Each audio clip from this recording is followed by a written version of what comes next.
அந்த பகுதியில் உள்ள, அந்த தொகுதியில் உள்ள, அந்த கிராமத்தில் உள்ள, அந்த நகரத்தில் உள்ள மக்கள் பிரச்சனைகளை பற்றி பேசி மக்களுக்கு விழிப்புணர்வு ஏற்படுத்தி அந்த பிரச்சனைகளுக்கு தீர்வு கொண்டு வர வேண்டும் என்ற நோக்கத்திலே தான் இந்த நடைபயணம். நம்முடைய உரிமைகளை மீட்டெடுக்க வேண்டும்.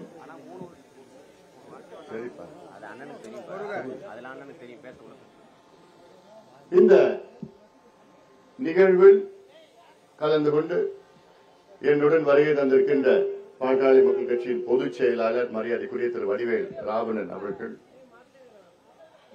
பசுமை தாயகத்தின் செயலாளர் தம்பி அருள், மாவட்ட செயலாளர் செல்வ மகேஷ், மாவட்ட தலைவர் கலை உள்ளிட்ட அனைத்து நிலை நிர்வாகிகள், இங்கே ஒன்றிய செயலாளர் முருகானந்தம், விஜய், விஷ்ணு, ரவிச்சந்திரன் உள்ளிட்ட அனைத்து நிலை நிர்வாகிகளுக்கும் இங்கே வருகின்ற இந்த ஊர் சார்ந்த பெரியோர்கள், தாய்மார்கள், என் உயிரினும் மேலான அன்பு பாட்டாளி சொந்தங்களே, உங்கள் அனைவருக்கும் அன்புமணி ராமதாசன் பணிவான வணக்கங்கள். வீராணம் ஏரியை பராமரிக்க வேண்டும் என்று இந்த பகுதியை சார்ந்த அனைத்து மக்களுடைய முக்கியமான ஒரு கோரிக்கை. அது வரலாறு மிக்க இந்த ஏரி 1100 ஆண்டுகளுக்கு முன்பு சோழர்களால் வெட்டப்பட்ட ஏரி. இது காவிரி நீர் இந்த ஏரிக்கு வந்து இந்த பகுதியில இந்த ஏரி நேரடியாக 50,000 ஏக்கர் பாசனம் செய்து மறைமுகமாக இங்கிருந்து பெருமாள் ஏரி போன்ற ஏரிகளுக்கெல்லாம் சென்று அங்கே மறைமுகமாக 40,000 ஏக்கர் பாசனம் செய்கின்ற ஒரு வரலாறு மிக்க பெரிய ஏரி. தமிழ்நாட்டிலே 4வது பெரிய ஏரி வீராணம் ஏரி. இந்த ஏரியினுடைய உண்மையான கொள்ளளவு 1.45 TMC, கிட்டத்தட்ட 1.5 TMC.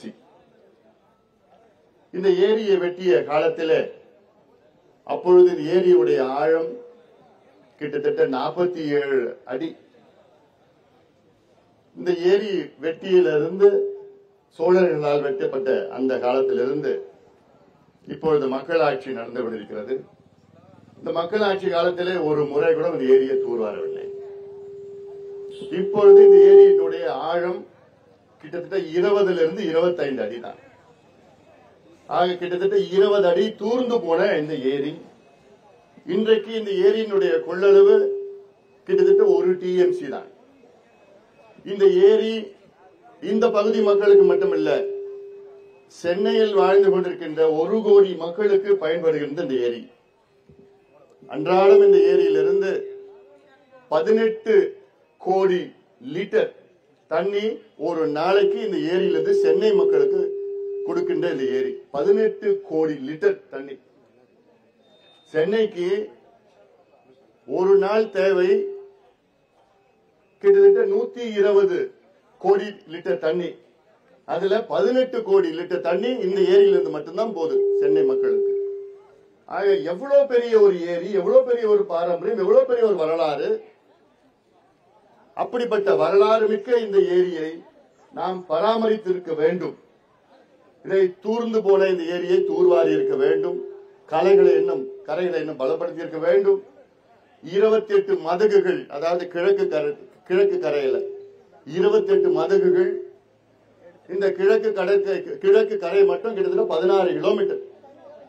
மீதி சுத்தி இருக்கிற மற்ற கரைகள்லாம் கிட்டத்தட்ட 6 மதகுகள் இருக்கு. வடவனாறுல இருந்து வருது தண்ணி வருது. அதாவது காவிரி ஆத்துல 2 பெரிய நீர்த்தேக்கம். ஒன்று மேட்டூர் அணை, அது மிகப்பெரிய நீர்த்தேக்கம். 93 TMC கொள்ளளவு கொண்ட மேட்டூர் அணை, அது பெரிய நீர்த்தேக்கம். மேட்டூர் அணைக்கு கீழே இருக்கிற பெரிய நீர்த்தேக்கம் இந்த வீராணை. இதை விட்டா அங்கங்க சின்னது அரை TMC 3/4 TMC அங்கங்க தடுப்பணைகள் தான் இருக்கு. அப்படி இவ்வளவு பெரிய ஒரு ஏரிய, இது நம்முடைய வரம். சோழர்கள் நமக்கு விட்டு சென்ற வரம். இந்த வரத்தை நம்ம பாதுகாக்கணும், பராமரிக்கணும். வருங்கால சந்ததியினருக்கு இந்த நல்ல ஒரு வரத்தை நம்ம இன்னும் நல்ல பராமரித்து விட்டு செல்ல வேண்டும். இதுதான் நம்முடைய கடமை. ஆனால் இவ்வளவு காலமா ஆட்சி செய்து கொண்டிருக்கின்ற இந்த கட்சிகள் எல்லாம் இதை வைத்து பணத்தை சம்பாதித்துக் கொண்டு ஊழலில் ஈடுபட்டு, வீராண ஏரினா அவங்க பணம் சம்பாதிக்கிறேன்னா 100 கோடி வீராண ஏரிக்கு ஒதுக்குறோம், கரையை பலப்படுத்துவதற்கு 120 கோடி, இப்படி எல்லாம் சொல்லி சொல்லி சொல்லியே ஏமாத்தி பணத்தை கொள்ளடிச்சுக்கிட்டு உண்மையான நிர்வாகம் செய்யாத இந்த ஆட்சியாளர், குறிப்பாக திமுக கொள்ளடிக்கிறவங்க தான். விவசாயத்தை பத்தி கவலை இல்லாத திமுக. விவசாயிகள் என்னுடைய கடவுளா பாக்கிறேன். எனக்கு சோறு போடுற கடவுள் விவசாயிகள். பெற்றோர்களுக்கு பிறகு கடவுள் யார்? விவசாயிகள். அப்படிப்பட்ட விவசாயத்தை பெருக வேண்டும் என்ற நோக்கம் என்னுடைய நோக்கம் மட்டுமில்லை, இங்க இருக்கின்ற அத்துணை மக்களுடைய நோக்கம், விவசாயிகளுடைய நோக்கம். அதை விட இன்னொரு அச்சுறுத்தல் இந்த ஏரிக்கு என்ன தெரியுமா? இந்த மக்களுக்கு, இந்த மண்ணுக்கு என்ன தெரியுமா? NLC, Neyveli lignite corporation. நீங்க நினைச்சிட்டு இருக்கீங்க என்எல்சி நமக்கு என்ன, நமக்கு என்எல்சிக்கு என்ன பிரச்சனை, நமக்கு என்எல்சிக்கு என்ன சம்பந்தம் நீங்க நினைச்சிட்டு இருக்கீங்க. ஆனால் பெரிய சம்பந்தம் இருக்கு. உங்களுக்கு அது தெரியல, எனக்கு தெரியுது. என்எல்சி நெய்வேலியில் இருக்கிற பழுப்பு நிலக்கரி சுரங்கம். அந்த பழுப்பு நிலக்கரி சுரங்கம் என்றால் அந்த சுரங்கத்தில் ஓபன் காஸ்ட் மைன். அந்த மைன்ல மேலோட்டமா மண் எடுத்து அதுக்கு கீழே இருக்கிற பழுப்பு நிலக்கரி எடுத்து எரிச்சு நமக்கு மின்சாரம் கொடுக்கறாங்க. அந்த மேலோட்ட மண்ணுன்னா எவ்வளவுனா 100 அடி 200 அடி மண்ணு. அந்த மண்ணை அப்படியே எடுத்து எடுத்து அதுக்கு கீழே இருக்கிற பழுப்பு நிலக்கரி. அவனுக்கு பேராசை என்எல்சி காரனுக்கு. என்எல்சி காரன் அவன் தொடக்கத்தில் மைன் 1, மைன் 1A, மைன் 2 ரெண்டு சுரங்கங்கள் இப்ப நடத்திட்டு இருக்கிறான்.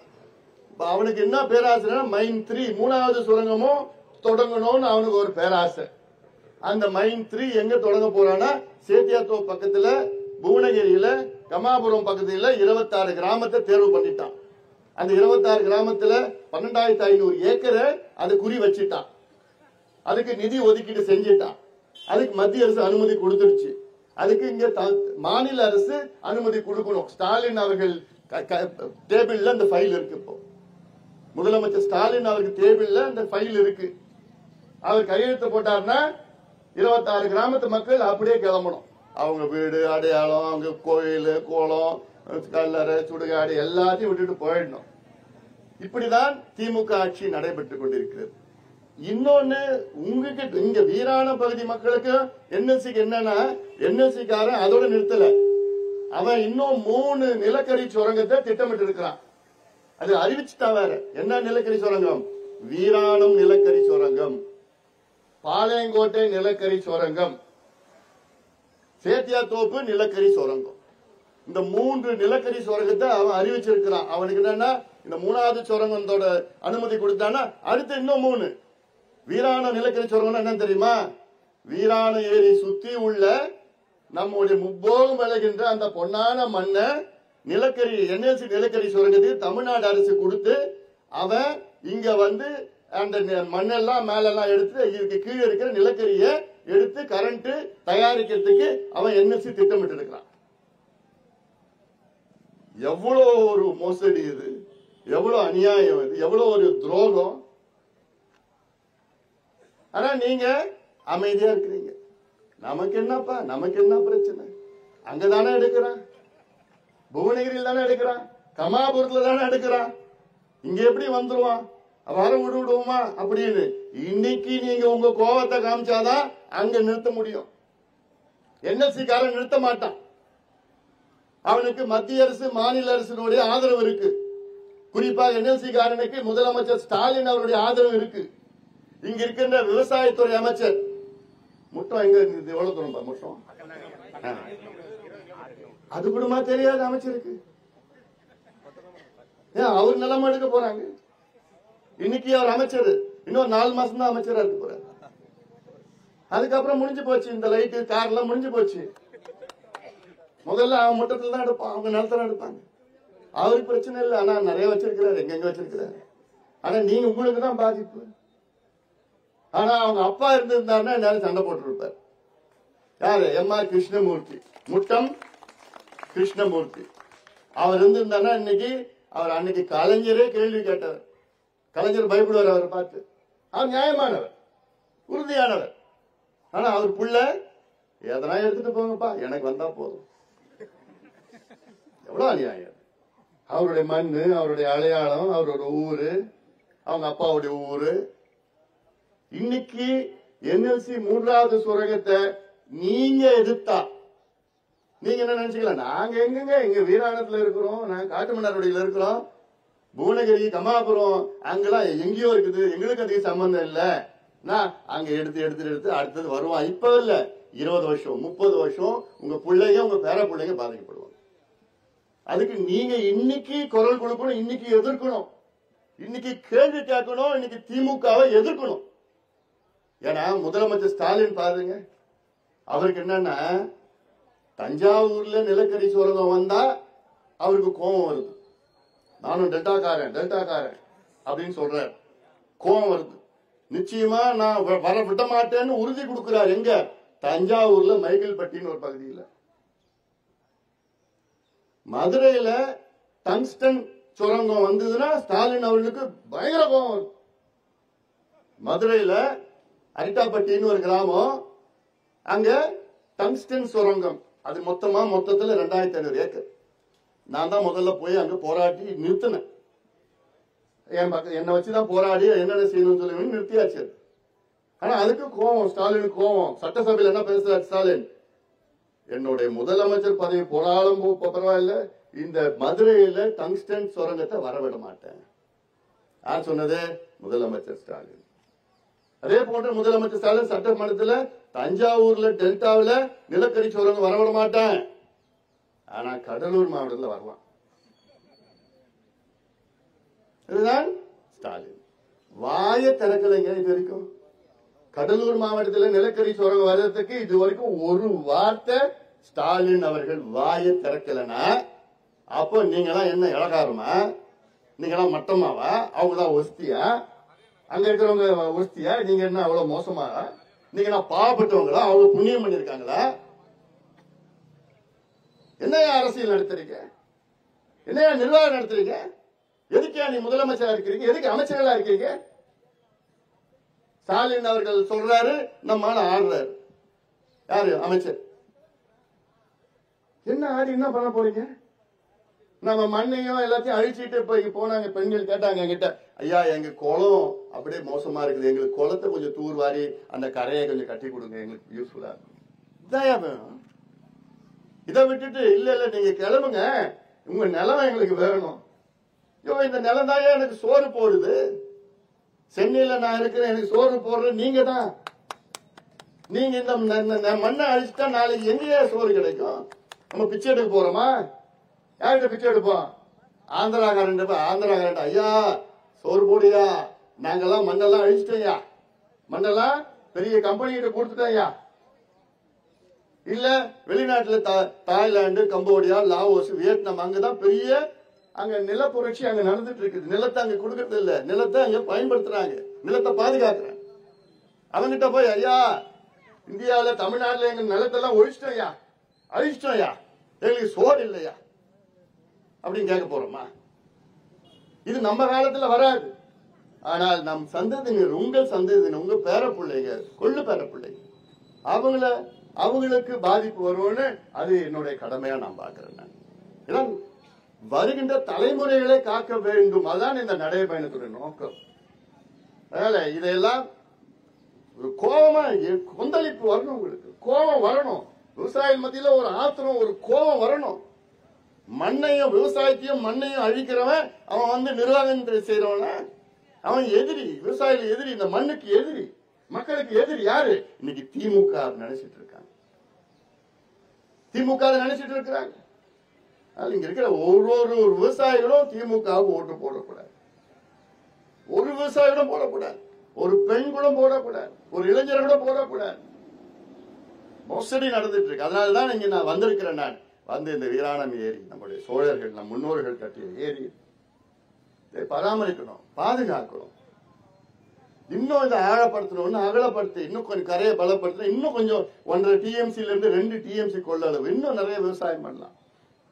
90,000 ஏக்கர் இன்னைக்கு நேரடியாக மறைமுகமாக 90,000 ஏக்கர்னா இது சாதாரணமா கிடையாது. டெல்டால வருது, காவிரி டெல்டால வருது.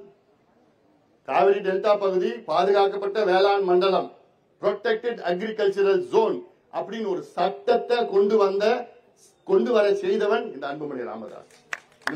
எனக்கு நான் செஞ்ச சாதனையில இது எனக்கு மிகப்பெரிய ஒரு சாதனையா நான் பாக்குறேன். அது எத்தனை பேருக்கு தெரியும் தெரியல.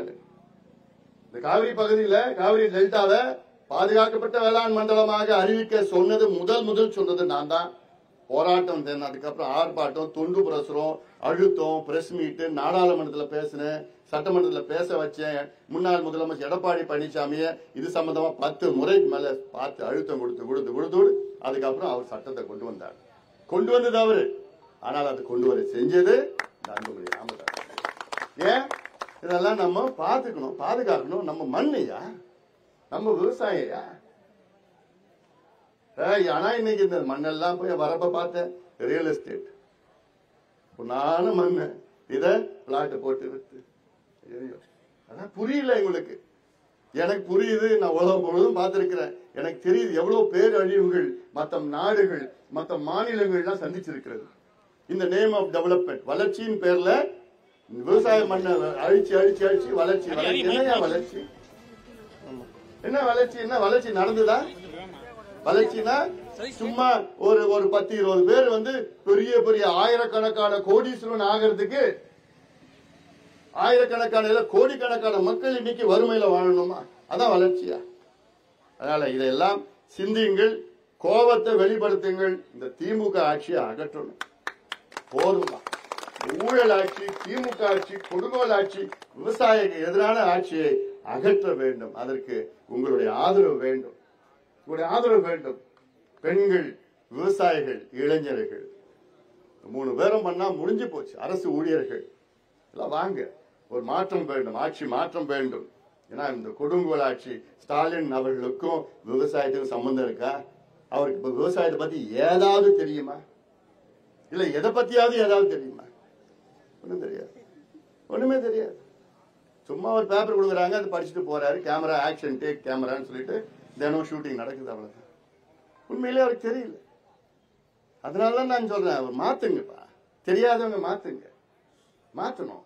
மாத்துறதுக்கு தான், அதுக்காக தான் இங்க வந்திருக்கிற உங்களை பாக்குறேன். ஒரு ஆதரவு கொடுங்க. இது என்னோட பிரச்சனை மட்டும் கிடையாது, உங்களுடைய பிரச்சனை, உங்களுடைய பிரச்சனை, உங்களுடைய பிரச்சனை. அதனால அங்க நிலம் எடுத்தா இங்க நீங்க போராடணும். நீங்க இங்க போராடினாதான் அவன் அங்க பயப்படுவான். ஓ, அங்க எடுத்தா இங்க போராடானா ஐயோ வேணாம்பா, எதுக்குப்பா? அந்த முடிவை இங்க இருக்கின்ற அத்துணை மக்களும் நீங்க எடுக்கணும். அதுக்காகத்தான் நீங்க நான் வந்திருக்கிறேன். வருகை ஓட்டு கேட்க வரல, நான் உங்ககிட்ட நான் ஓட்டு கேட்க வரல. ஒரு மாற்றம் கொண்டு வாங்க, ஆட்சி மாற்றம் கொண்டு வாங்க. யார் வர வேண்டும் என்பதை விட யார் வரக்கூடாதுன்னு முடிவு பண்ணுங்க. திமுக வரக்கூடாது, அந்த முடிவை இன்னைக்கு எடுத்துருங்க. வரக்கூடாதுப்பா, அடுத்து வர வேண்டும் யாருன்னா அதுக்கப்புறம் பார்த்துக்கலாம். இவங்க இன்னொரு முறை, திமுக இன்னொரு முறை வந்தாங்கன்னா அவ்வளவுதான், முடிஞ்சு போச்சு. அவ்வளவுதான், அவங்க எல்லாம் எங்கேயாவது கிளம்பி போகலாம். ஏன்னா இங்க உங்களை காலி பண்ணிடுவாங்க. இங்க உங்க வீட்டுல இருந்து, உங்க மண்ணுல இருந்து காலி பண்ணி எல்லாத்தையும் பிளாட் போட்டு எல்லாத்தையும் நாசப்படுத்தி, மண்ணை நாசப்படுத்தி கம்பெனியா கொடுத்துட்டு, கார்பரேட் கம்பெனி கொடுத்துட்டு போயிட்டு போறாங்க. அதனால அது நடக்கக்கூடாதுன்னா நீங்க எல்லோரும் சேர்ந்து ஒரு முடிவை, திமுகவுக்கு எதிரான ஒரு முடிவை எடுத்தால் ஒழிய இங்க NLCல, அங்க புவனகிரியில, கமாபுரத்துல அங்க 3வது நிலக்கரி சுரங்கம் எடுக்க கூடாது அப்படி நீங்க போராடணும், இங்க குரல் கொடுக்கணும், இங்க அழுத்தம் கொடுத்தாதான் அவன் அங்க எடுக்க மாட்டான். எல்லாம் அங்க எடுத்தானா அடுத்தது அவனுக்கு தைரியம் வந்துடும். அடுத்தது இங்க புடிச்சிடுவான், உங்களை புடிச்சிடுவான். ஏன்னா அதிகாரம் வச்சிருக்கிறாங்க. காவல்துறை 5000-10,000 பேர் அனுப்புவான். அனுப்பிச்சு பயன்படுத்தி உள்ள துரத்தி விட்டு அதான் நடந்துட்டு இருக்குதாங்க. நான் மட்டும் இன்னைக்கு அங்க குரல் கொடுத்து அங்க போராடலன்னு வச்சுக்கீங்களேன், இன்னைக்கு இந்நேரம் இங்க வந்துட்டு இருப்போம். ஒரே ஒரு ஆள், நான் ஒருத்தவங்க மட்டும்தான் எத்தனை முறை போராடினேன். நம்ம கட்சிக்காரங்க இப்ப செல்வ மகேஷ், முத்து இருக்கிறாப்புல, அங்க கார்த்தி, ராஜி, ரவி, கட்சிக்காரங்க எல்லாருக்கும் ஒவ்வொரு கட்சிக்காரன் மேல 150 வழக்கு இருக்கு. ஒவ்வொரு கட்சிக்காரன் மேல 150 வழக்கு. என்ன ஒரே மாதிரி வழக்கு? NLC எதிர்த்து வழக்கு. அப்போ உண்மையா உங்களுக்காக உழைத்துக் கொண்டிருக்கின்றோம். எந்த எதிர்பார்ப்பும் இல்லாத உங்களுக்காக உழைத்துக் கொண்டிருக்கின்றோம். பாட்டாளி மக்கள் கட்சிக்கு ஆதரவு கொடுங்கள். திமுகவை அகற்ற வேண்டும். இந்த வீராணம் ஏரியை நாம் பாதுகாக்க வேண்டும். இது நமக்கு எவ்வளவு பெரிய ஒரு பொக்கிஷம், எவ்வளவு பெரிய ஒரு வரன். இதை பாதுகாத்து அடுத்தது 1000 ஆண்டுகள் இந்த மண் நமக்கு சோறளித்த உணவளித்த மண். வரும் 1000 ஆண்டுகள் இந்த மண் அப்படியே இருந்து நம் சந்ததியினருக்கு உணவளிக்க வேண்டும், சோறளிக்க வேண்டும். இதான் ஒரே நோக்கம். என்னுடைய நோக்கம் அடுத்த 1000 ஆண்டுகள் இந்த மண் அப்படியே இருக்கணும். நம்ம சந்ததியினருக்கு இது உணவளிக்கணும். நம்ம இடையில வந்தவங்க இதை அழிக்கிறதுக்கு, இந்த ஏரியை அழிக்கிறதுக்கு, இந்த மண்ணை அழிக்கிறதுக்கு நமக்கு யாருக்கும் உரிமை கிடையாது. நம்ம காலத்துல இதை பாதுகாத்து அடுத்தவங்க போயிட்டே இருக்கணும். அதனால இதை சொல்லத்தான் இங்கே நான் வருகை இருந்திருக்கின்றேன். இந்த மாலை எல்லாம் சிதம்பரத்துக்கு வாங்க. அங்க நடைபயணம் ஒண்ணு, இன்னும் நிறைய விடாவரியா இன்னும் நிறைய இஷ்யூஸ்லாம் இருக்குது. அதெல்லாம் பேச அதுக்கெல்லாம் நீங்கள் ஆதரவு கொடுங்கள். அனைவரும் வர வேண்டும் என்று உங்களை அன்போடு நன்றியோடு விடைபெறுகின்றேன்.